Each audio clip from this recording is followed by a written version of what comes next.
Hi, welcome to episode 29, the diatonic chords in major.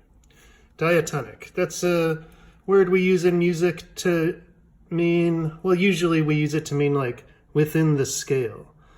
If you're thinking C major, which is what we're going to do in this lesson today, then in the scale means just white keys. So all the white keys are diatonic in C major, and all the black keys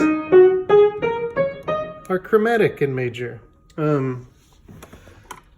That's what those words mean in music theory. Dia means through, tonic, tones, through the tones. So that's why it refers to a scale. A scale goes through the tones. And chromatic probably doesn't come from where you think it does. A lot of people think maybe chromatic comes from like, you know, you have a diatonic thing, and if you want to spice it up, you add some chromatic notes to it. And that makes it colorful because chromos, the root, is like color, Greek root or something. But no, it actually comes from an old way of notating notes outside of the scale where people used a different colored ink. And in fact, the word chromatic used to mean something having to do with rhythm, because it was a different rhythm that was notated by suddenly switching to red ink instead of black ink, and so that was called chromatic. Weird, right? Who cares? Okay, let's talk about a C scale. I'm going to write one up here. Sorry for my poor camera holding techniques. I should tell you, everything we're going to learn works in all the 15 major keys, obviously. I'm just going to teach it in C major because I'm at a keyboard. In C major, it's like you don't want to overdo it. You don't want to get to where you can't play in any other key. But the nice thing about C major is it's really visually easy to tell apart the diatonic from the chromatic notes.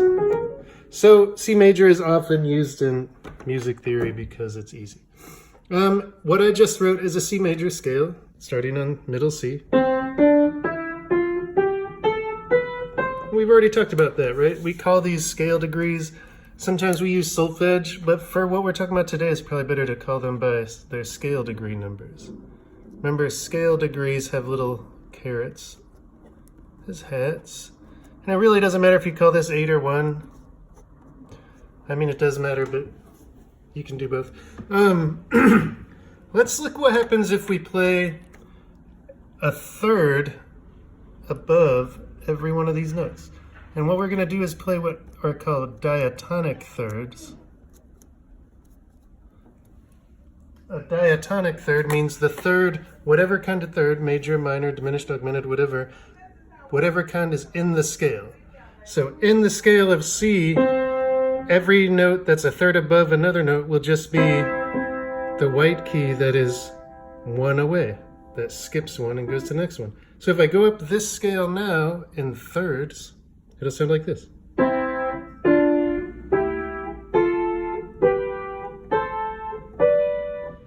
Right? And I'm going to kind of skip over that. We've talked about this, or we've talked about intervals a little, but not in this way. Let's look at the sequence of these thirds. Here's a major third, because it's 1, 2, 3, 4 half steps. A minor third, 1, 2, 3 half steps. Another minor third, because it's 1, 2, 3 half steps. Major third, minor third, minor third, major third. So that sequence went, we had a major third, a minor third, a minor third, a major third, a major third, a minor third, a minor third, and a minor third. It's always going to be like that, like I said, no matter what major scale you use. But I want to whiz past this and get to triads. So let's put another note on here, and these are the fifths of these triads. So remember, a triad is a 3-note chord, but it's a special kind of 3-note chord. Because anytime you hit 3 notes, it's a 3-note chord, right? But a triad is always stacked up of notes that are a third apart from each other, like this. And this is a major triad. And if we go up the scale,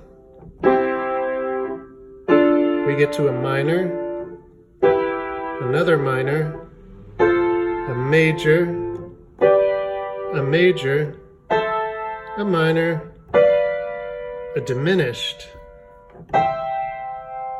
and a major. So let's look at this diminished really quick. So look, it has a B to D is a minor third, and B to F is a diminished fifth. A perfect fifth above B would be F sharp. Lowered a half step to an F natural makes it diminished. And then we're back to a major triad.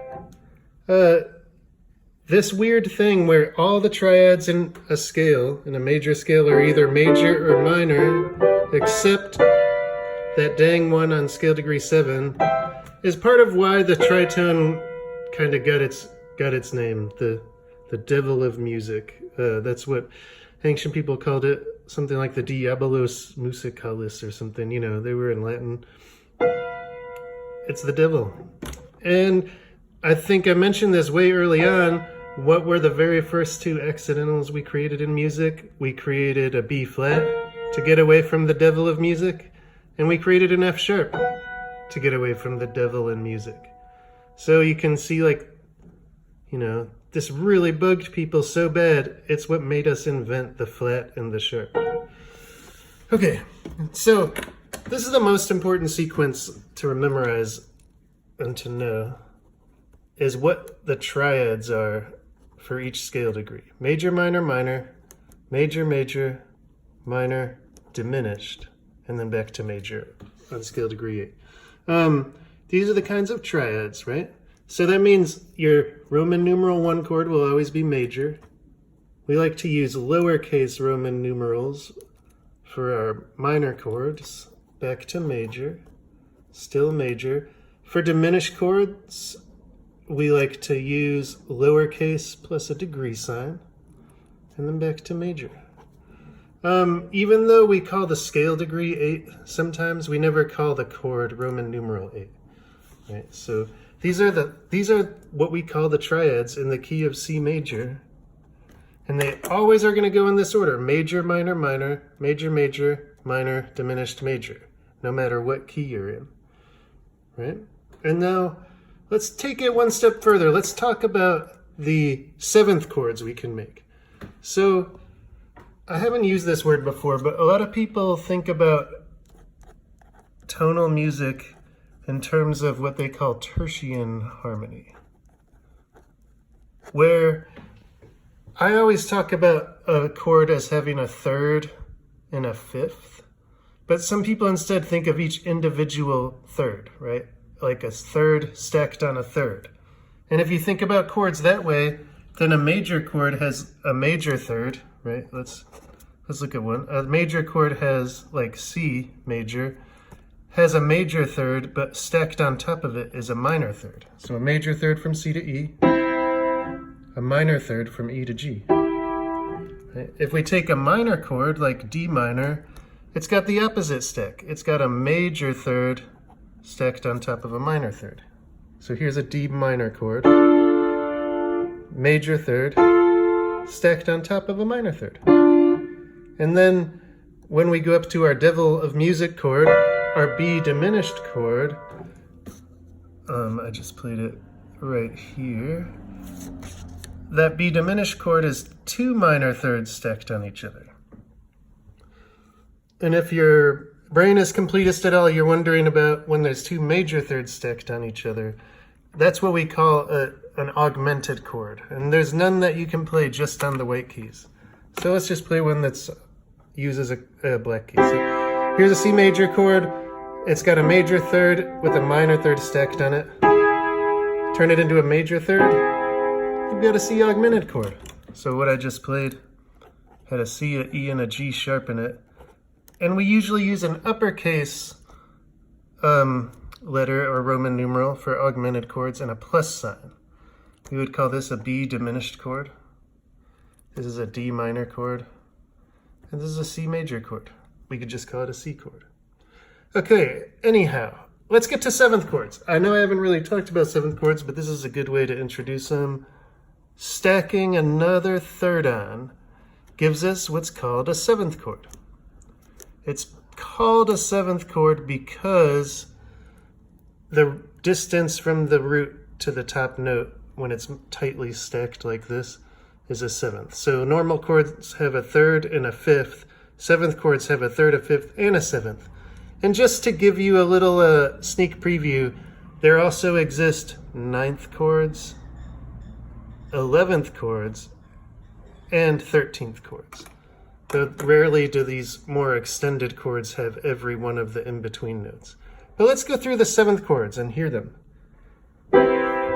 C major 7, D minor 7, E minor 7, F major 7, G7 or G dominant 7, A minor 7, B half diminished 7 or B minor 7 flat 5, back to a C major 7. And it's always going to be in this kind of order. So these chords, when we turn them into seventh chords, are always going to be a major seventh, a minor seventh, a minor seventh, a major seventh, a seventh, which is a dominant seventh, a minor seventh, a half diminished seventh, aka minor 7 flat 5, and then back to a major seventh. Now what do these things mean?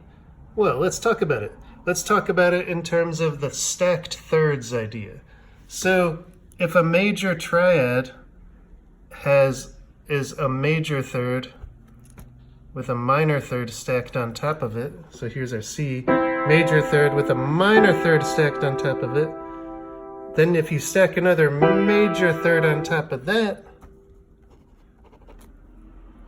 and like, you know, those are your intervals, like here's your notes. You have 4 notes, 3 intervals. So major third, minor third in the middle, major third on the top. That's your major seventh chord. Sounds really nice, doesn't it? Your minor seventh chord is a minor triad, and we just talked about earlier, a minor triad is like a minor third with a major third stacked on it.